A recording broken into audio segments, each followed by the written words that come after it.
Selamat hari Minggu, saudara. Di Minggu tanggal 2 Maret 2020 ini, menyikapi fenomena yang terjadi di dalam kehidupan berbangsa dan bernegara, menindaklanjuti keputusan pemerintah serta beberapa lembaga keagamaan seperti MUI, Majelis Ulama Indonesia, PGI, Persekutuan Gereja-Gereja Indonesia, Badan Pekerja Majelis Sinode Gereja Terakhir Masa. Maka di pagi yang indah ini saya akan membacakan kepada kita firman Tuhan yang terdapat dalam Amsal 27 ayat 12 yang berbunyi demikian. Kalau orang bijak melihat malapetaka, bersembunyilah ia, tetapi orang yang tak berpengalaman berjalan terus lalu kena celaka. Bagian pertama dari pembacaan kita, dan bagian yang kedua terambil dalam Matius pasal 6 ayat 5 dan 7. Bunyi demikian. Dan apabila kamu berdoa, janganlah berdoa seperti orang munafik. Mereka suka mengucapkan doanya dan berdiri dalam rumah-rumah ibadat dan pada tikungan-tikungan jalan raya, supaya mereka dilihat orang.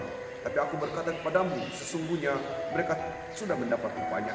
Tapi jika engkau berdoa, masuklah ke dalam kamarmu, tutuplah pintu dan berdoalah kepada Bapamu yang di tempat tersembunyi. Maka Bapamu yang melihat yang tersembunyi akan membalasnya kepadamu. Lagi pula dalam doamu, jangan kamu bertele-tele seperti kebiasaan orang yang tidak mengenal Allah.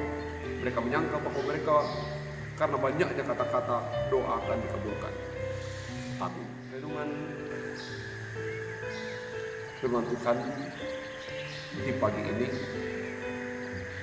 hikmat orang beriman. Bapak Ibu yang dikasihi Tuhan, apakah kalau kita beriman tidak akan kena virus? Ini pertanyaan yang begitu banyak dipertanyakan oleh orang. Untuk itu mari kita merenungkan Amsal pasal 27 ayat 12 ini. Karena memang mungkin kita berkata, kita orang beriman, Tuhan pasti melindungi kita. Benar bahwa Tuhan pasti menolong kita, tapi kita harus memperhatikan dan memahami bahwa kasih karunia dan hikmat diberikan Tuhan juga kepada kita. Iman kita mungkin bisa melawan virus corona, tapi bagaimana dengan iman keluarga kita dan masyarakat yang lain yang ada di sekitar kita? Berbicara tentang iman secara pribadi, mungkin saya dan saudara adalah orang yang mau mati untuk membuktikan iman di tengah-tengah kehidupan. Namun, Bapak Ibu yang dikasihi Tuhan, iman itu adalah hubungan pribadi dengan Tuhan. Untuk itu perlu diperhatikan bahwa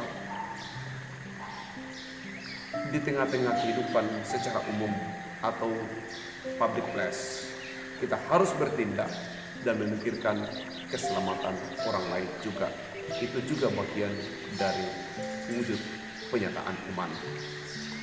Banyak orang berkata, kalau kita tidak beribadah di gereja, artinya kita lebih takut pada virus corona daripada takut kepada Tuhan. Atau ada juga yang berkata, ini tindakan orang-orang yang tidak beriman, tidak berani melaksanakan ibadah di gereja. Ini mengingkari panggilan iman. Saudara, saya mencoba mengingatkan kita bahwa gereja dibangun atas dasar kasih Kristus yang mempersatukan. Memang Tuhan pasti menolong kita dalam ketidakberdayaan ini, tapi kita harus mengikuti standar SOP kesehatan yang ada untuk kesehatan dan keselamatan kita.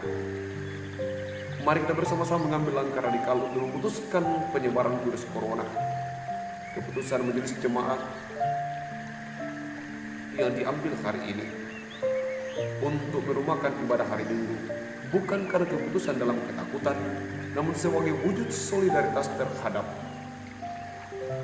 komitmen bersama dengan elemen bangsa, mulai dari pemerintah, PGI, Persekutuan Gereja Indonesia, Majelis Ulama Indonesia, BPMS GTM, Badan Pekerja Sinode Gereja Terakhir Masa. Untuk itu, kita bukan tidak melaksanakan ibadah, tapi dengan hikmat dari Tuhan mari kita mengadakan ibadah hari Minggu di rumah masing-masing sesuai dengan petunjuk dan liturgi yang sudah disediakan oleh majelis gereja.